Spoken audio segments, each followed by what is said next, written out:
Good afternoon and welcome to today's ecoBiz webinar. My name's Gabriel O'Keefe and I'm a Program Manager at CCIQ ecoBiz. For those of you who don't know what ecoBiz is, it's a free government-funded program that looks to help businesses reduce costs around their energy, water and waste by improving their sustainable business management practices.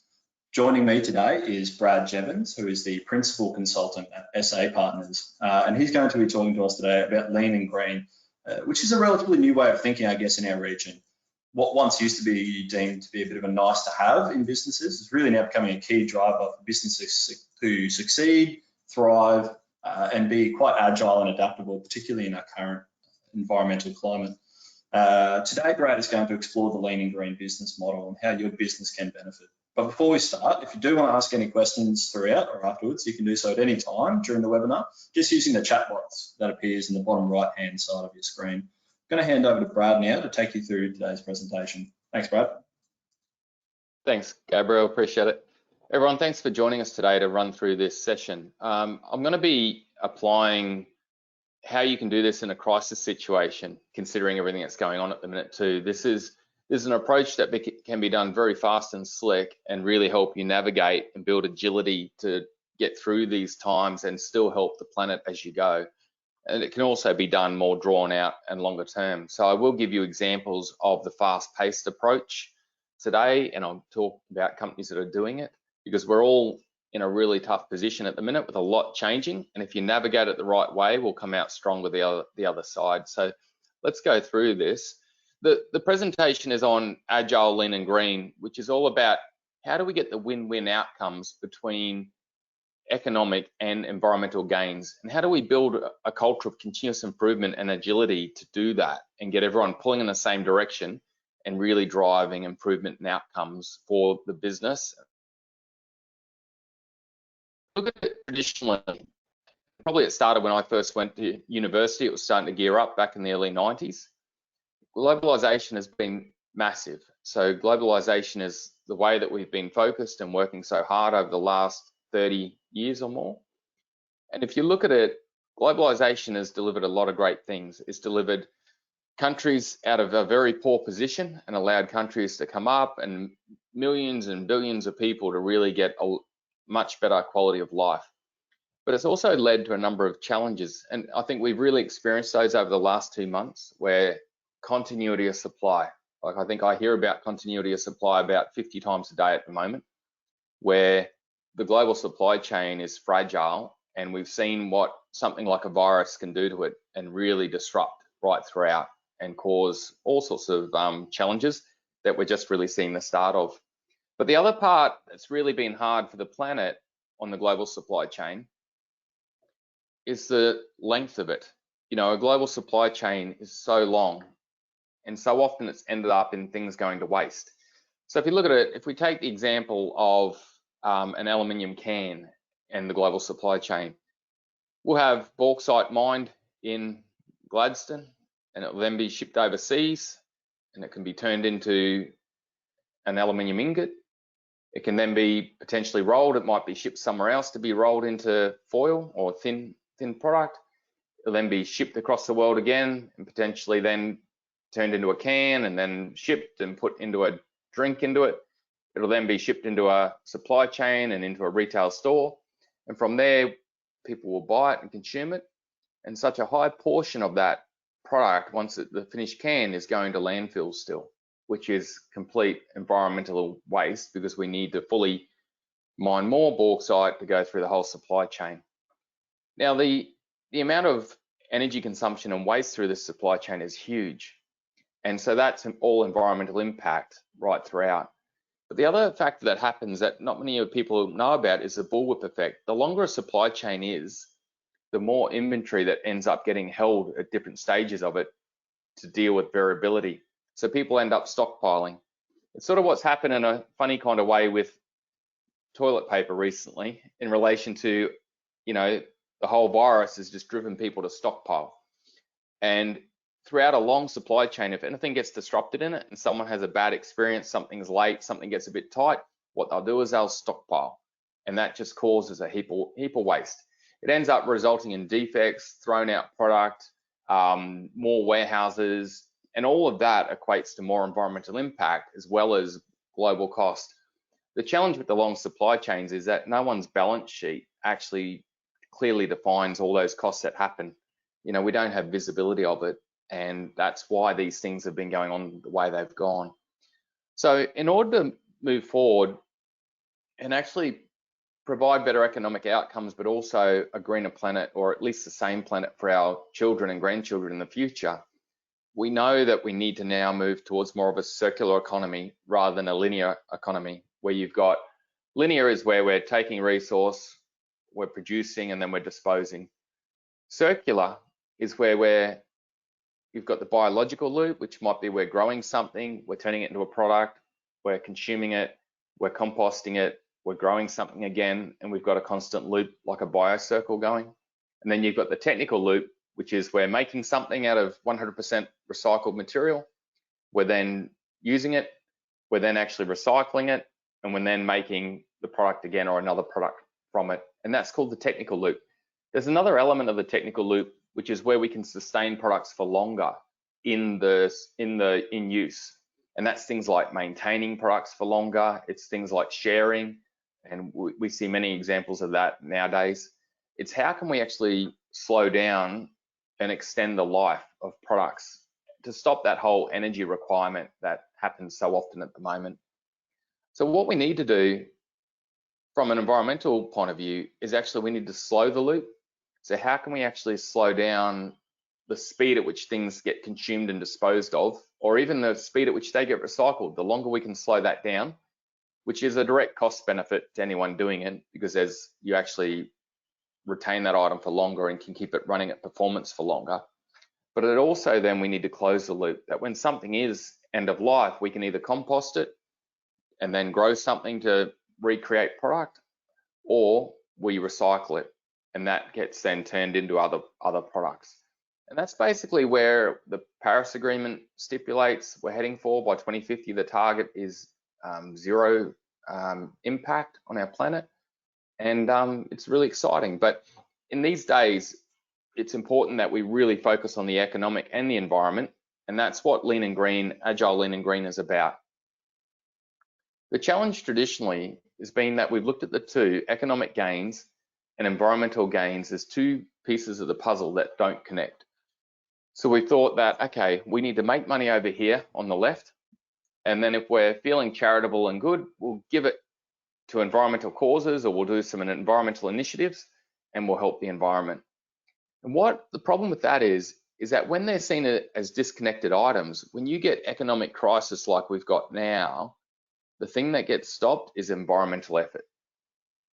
And it's just logical. People are stressed about money, they're stressed about everything that's going on. And so what they'll do is they'll actually stop environmental gains. The thing that we found with SA partners who I work for globally is that you can actually have both. So we've worked with organizations like Unilever, Marks and Spencer's, Tesco, local companies like the Winston Group, and I'll talk about Priestley's Gourmet Delights in a moment. And we've actually shown that you can achieve both. Through the one effort, you can achieve both economic and environmental gains at all levels of the organization. So what I mean by that is you can create an organization where we're running larger projects at a top line leadership level to get economic and environmental win-win outcomes or symbiotic gains. You can also create a culture where this is also happening at the middle management and front line at a different level. People running very small, rapid improvements day in, day out to create economic and environmental gains. And that is what we call Agile, Lean and Green. There's a book that was written about it by Jeavons and Peter Hines from SA Partners, together with Andy Wood and Hunter Levis. And they wrote this book on how they've actually achieved it, and many case studies and examples in there, largely in Europe. And what I want to do is I want to present an Australian company as I talk to it today, so you can actually see how it's been achieved here. So what we're doing through this journey is we're actually combining the thinking of circularity and slowing the loop and actually extending life of items at the same time as we're applying continuous improvement or scientific thinking, which is the basis of Lean, it's the basis of Agile, it's the basis thinking now of Six Sigma, all these high performance models of how do we get cost and achieve more sales growth and innovation in our organization all stems back to this PDCA model and the teachings of Edward Deming back after the Second World War. So I want to talk about how do we build a culture at all levels of the organization that knows that through the one effort and piece of energy, we can achieve both environmental and economic gains and build an organization that's agile, fast, nimble. And I'll talk about that now. So the model that we've developed that explains this, how to go about it, is actually the Beskilled model. And this is developed and written about by Peter Hines and Chris Butterworth of SA Partners. Basically, it starts with defining what is culturally and what is your culture and purpose of your organization, and what are the key strategic things we need to focus on now. So it's basically, it starts with culture and strategy. Now, this can be done in depth over a long period of time. In a crisis like this right now, it could be done on a bit of paper around a desk in a matter of half hour, an hour, where you're really going culturally and behaviorally, what do we all need to sweat right now to get through? Strategically, what do we need to sweat right now to get through? But as you're thinking that, you're thinking economically to get through, but also to environmentally.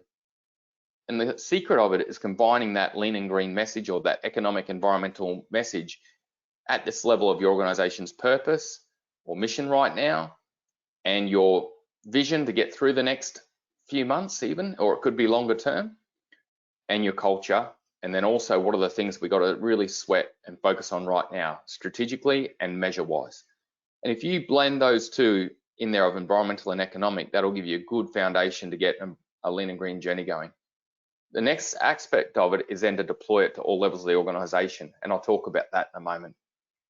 By doing that, you can then build a focused organization that is rapidly improving at all levels to achieve those outcomes. And especially at the moment when we've got a crisis going on, it's actually a really good time. John Cotter talks about the burning platform and how to create culture change. Most of us have a burning platform right now. Right now is a great time to do this. And I'll talk about how to sustain it a bit more in a moment. Then the key thing is applying a concept called leader standard work. If you develop your plan and you deploy it and you get continuous improvement going, it is critical that you get an element of standardization in the leadership to actually keep a laser-like focus on the journey.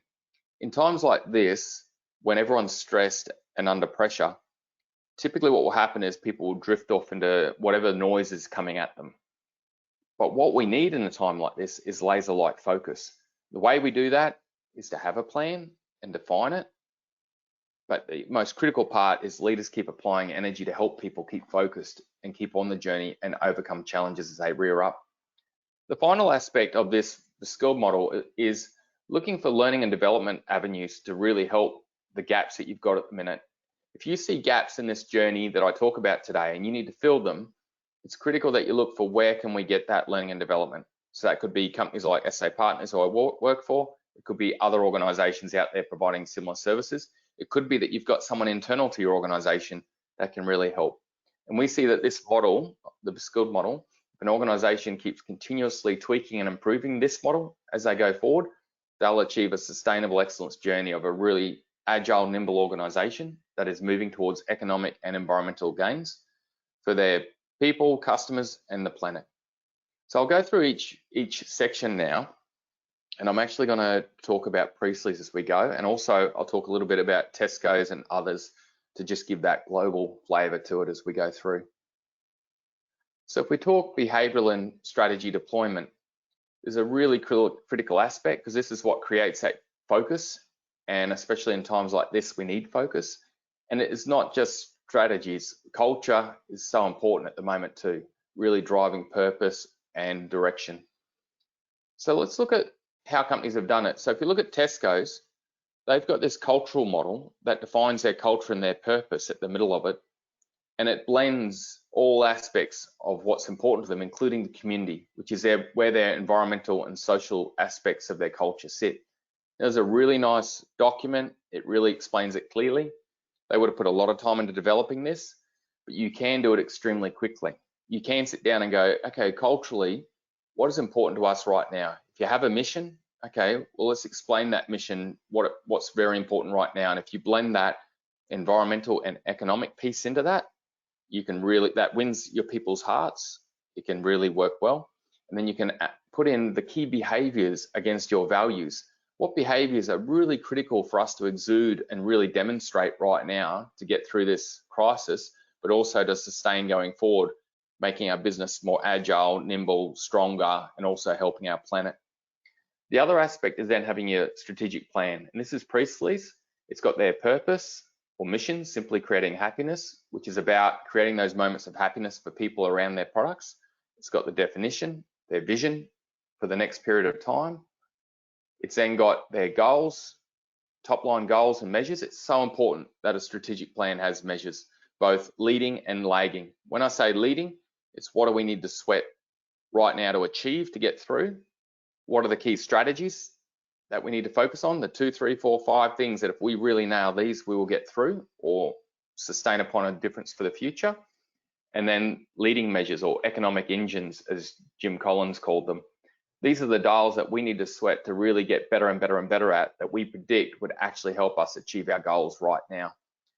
So this, again, a strategic plan can be put together over a long length of time, or it can be really done over a table right now to think what is important right now.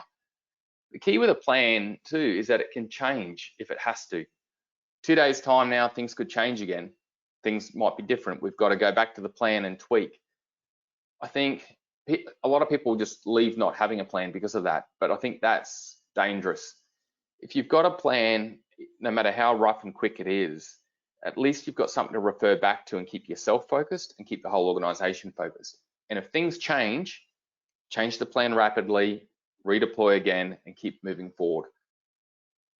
So I'll go through to how you then deploy this to all levels of the organization.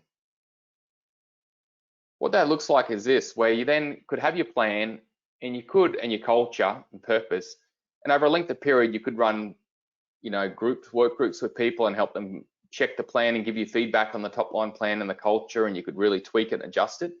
Or in times of crisis, you could be using a blog or an email to send it out and go, hey guys, here's what we think in the top line plan and what we need to culturally focus on right now. What do you think?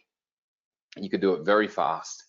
What this does, it might give you feedback as an executive or senior leader of things that you wouldn't have thought of, because the frontline employees, they're seeing and hearing and sensing things that often the senior leadership aren't at the moment.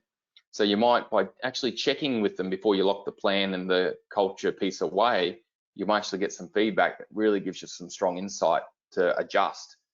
What it also does, it gets the frontline employees involved, and it also gets them thinking instantly, what have we got to focus on? How have I got to shift my behavior and my approach to actually really help the company here and also the planet as we go forward? So it's called catchable. So basically, first of all, you check the plan. That could be done rapidly through a blog or just through email over an hour or two. And then you help the next level form their plan that links to that. And of course, the plan in a warehouse and the frontline employees of a warehouse would look different to sales, which would look different to maybe marketing, which might look different to finance. But if they're all developing their plan and what do they need to sweat, both by way of improvements and most critically measures and behaviors, considering the economic condition and also the environmental improvement we need right now, you'll end up with a plan that is focusing and aligning your organization at all levels to move forward and actually achieve lean and green. This process is called catchable. It was written about by Pascal Dennis in his book, Getting the Right Things Done. It's extremely good. I just want to stress this can be done very fast and agile, or it can be done in detail. I want to show some elements that can really help with forming a plan, and I'll talk about how you can do them in detail and also quite fast also. This is a voice of stakeholder analysis, where you're actually putting yourself in the shoes of key stakeholders and actually thinking, what is their voice? What is most important to them right now? And you'll see here, this is Priestley's. They've actually got the planet, customers, society, employees, executives, suppliers, and shareholders. Now you can do surveys and lots of work to get clear data through these, or you can, for planet, put yourself in the planet shoes and think, if it could talk, what would it say to you right now? With your customers, you could engage with your salespeople or people who are out there with customers and actually go, what are you hearing? What's coming back? What are customers saying? What's most important to them right now? How are they feeling? What are they experiencing? You could think from a society point of view, just look at the news, look at Google. Employees, You could collaborate with them rapidly and just get some feedback, how they're feeling, what's most important in their mind, executive, suppliers, and shareholders. The most important at the minute I'd pose are the planet, customers, society, and employees. If you can get this right and use this to help to shift your thinking, it can give you clarity on how to get the growth you can get through this time to sustain your business, but also how can you then do the things you need to do to help the planet right now and keep that focus. The next element of tool that can really help is called a systems boundary map. As part of planning, this is where you put all your inputs to the organization. You can put in your gas, electricity, water, materials, employees, whatever is coming into your organization to actually work, whether it be remote or internal. It'll actually show you your impact position of energy consumption and packaging materials, but it can also give you some good feeling on cost. The other aspect then is looking at what comes out of your organization. You know, finished products, you can look at that, and you can also look at the customers who are buying them to see what are the main products that are still selling or are selling and what customers are buying them, waste, and then what's recyclables. Final aspect is emissions, and then effluent, so liquids that leave the site. And from this, you can actually see where are my largest costs, but also environmental impacts, and how can I get win-win outcomes to actually reduce my impact and reduce my costs right now quickly. The other aspect it will give you is some data on what's actually coming out of your organization, both from an environmental impact, again, on waste and recyclables that you can run some rapid improvement on to reduce your landfill costs and your waste costs, but also on who's buying and what are they buying and why. And you can then strategically think, how do we shift and really focus to sustain and get growth going forward through retention and also marketing and sales. So it's a very powerful tool to actually help you do this. On the Lean and Green journey, there's a 5-stage model for it. At the conflicting level, this is basically where people see Lean and Green on the environment and economic gains as a win-lose. You get to benign, this is where an organization goes, right, we need both. We're willing to spend money on the environment, but we need the economic outcomes also. Synergistic is where they start improving both. Symbiotic is where the organization at all levels actually understands we can actually get cultural and environmental gains through the same effort and actually build more agility and really win people's hearts and minds through that journey. And that's what this model can really help you gauge where you're at as a culture and an organization and put measures and new strategies in place to move up the model. If you look at continuous improvement, then if you deploy your plans and involve people rapidly or in more detail, you'll instantly get people starting to focus and improve at all levels of the organization. The key for that is having a forum for them to improve. So this is at Priestley's. This is their leadership and team leader team, where they're huddling around a board for only 5-10 minutes, which has their key measures and key strategic focus areas and actions they're committing to, both considering the safety, improvement, plans, how can we become more profitable, reduce costs, how can we help the environment, and how can we keep leading the journey. And it's got key aspects of that they focus on every day. And just looking at the board, it's built using red, green, or traffic light indicators so that they can rapidly know where they're winning or losing, and we need to shift gears to really keep going forward. These boards can be put together in quite a lot of detail. They can also be put together very quickly. It could be a number of bits of paper on the wall or an electronic screen that keeps everyone focused. The trick for it is that it's got to be visible.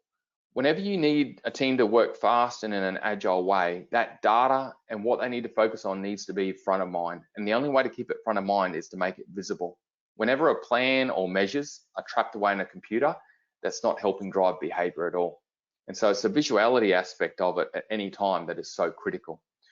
Also, the way that you run these meetings in an agile way, focused and really driving pace, can really help you get that fast approach. At Priestley's, these meetings happen from frontline, middle management, and executive. I'll show you the executive in a moment. There's also cross-functional big projects where cross-functional team members will get together and actually run big projects. This is for bigger problems and bigger challenges. Again, this can be done quickly or it can be done in more detail. They use the humble post-it note a lot, which gets recycled and can actually help you, really plan and delve into where have we got to focus. So, it can be small, fast, rapid improvement happening at the front line or at any level through actions and things we can just do, or it can be bigger projects. The key is it strategically and culturally focused? Is it focused on what we need to sweat most, both from our purpose, our core values, and what we need to do now to help the planet and also help our business economically? If you look at it, some key aspects of continuous improvement. Traditionally in continuous improvement, we focused on the 8 wastes. This is 8 wastes that we know that customers don't care about and don't want to pay for. Customers don't care how much you paid for how much it cost them or how much transportation was done to get a product to them. They just want the product. They don't care how much inventory you're holding. They just want a product when they need it. They don't care how much your people or things need to move around to get made or to get shipped. They don't care how long things are waiting before they actually get shipped or get past to the next person. People don't care if you put extra features in a product that they really don't care about. They don't care if you're making more inventory than you need. They don't want defects, and they don't care about defects that you have. They just want a product that works. And really, skill underutilization is the 8th one. They really don't care whether you've got every employee in the organization driving and improving towards what you need to or not. But we know that organizations that can achieve every employee improving and pulling in the right direction will achieve great things. So Lean and Green is about applying that thinking to attack the 8 wastes and get them out of your organization rapidly right now so you can become more agile, nimble, and more cost competitive or profitable. At the same time as thinking, how do we compost, reuse, recycle, recover, maintain the key elements of the environmental movement and circularity. And you'll find that by thinking about these things in the outer green circle, you'll also achieve these inner elements that will actually help you economically. 5S is a key aspect of traditional enterprise excellence, economic improvement. Here's a work area that hasn't been applied to 5S. Here's one that has. So this is actually an example that through this process, you get rid of a lot of waste, you get rid of a lot of inefficiency, you cut a lot of motion, a lot of time, you stop people having to look for things. You also reduce your environmental impact. You can also keep machinery running a lot longer by doing this sort of thinking. It can take a long time to get an area that looks like this on the right here, but you can also do it very quickly.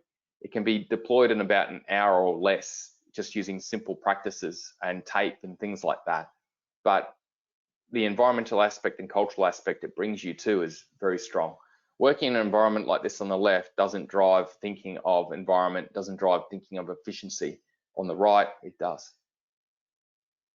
The next aspect I want to talk about is leader-centered work.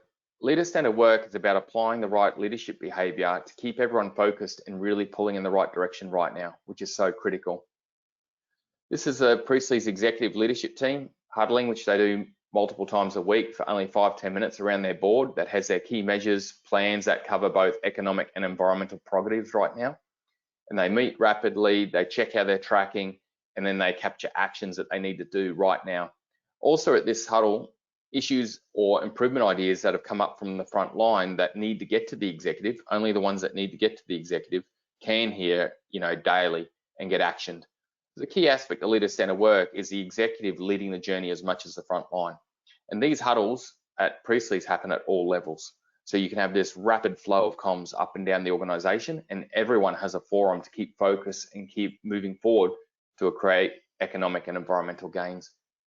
The other key aspect of leader-centered work is leaders spending time at the front line, spending time out where it's most important that your company builds agility and focus right now for both the environment and the economic outcomes. If you spend time in lean, it's actually called the real place, because the front line is actually where we're creating product for customers, or it's where we're selling to customers, or it's where we're marketing to customers. We are physically, that is where it counts. And leaders who aren't spending time there right now won't get the true picture of what's going on, and also won't have the true insights of how they can help. It's often the insights leaders get from going to the front line, or leading from the front, or Gemba, there's many words for it, is powerful. And often leaders to do this have to structure time to do it. It can be just a 5-minute walk, but often the noise and chaos going on at the moment will stop a leader being able to put that time in. The trick to leader-centered work is being able to have a forum where you're keeping your focus on the plan and keeping your focus on those critical measures like the Priestley's leadership team are here, but also having your calendar blocked out for some critical things you need to do each week to keep making sure you got the time to deliver what's most important. Because when you're as a leader, you're stressed and there's a lot of pressure and things going on, you can also get diverted off into the wrong things so easily. And that is detrimental to your business and also detrimental to the planet. The final aspect is learning and development. As you're on this journey and you can deploy it as fast or as slow as you want to, you'll find gaps in knowledge, gaps in capability. Learning and development is all about going, right, how do we bridge those gaps rapidly? It could be drawing on a consultant like SA Partners. It could be drawing on someone in your own team who has some unique knowledge and skill that will help you right now, but spreading that knowledge and capability. The other key aspect of learning and development is coaching. Training is only the start of the game. I think they say it's typically 10% of the story. The key aspect is applying some energy ongoing to make sure that the training and knowledge sticks and someone actually really gets it and puts it into behavior. And that requires, at the moment, it requires huddles or scrums where people are coming together to check and make sure everyone's on track and actually applying the learnings and what we need to do now. But also one-on-ones is very important. And even at the moment, it might be one-on-ones only run for 10 minutes.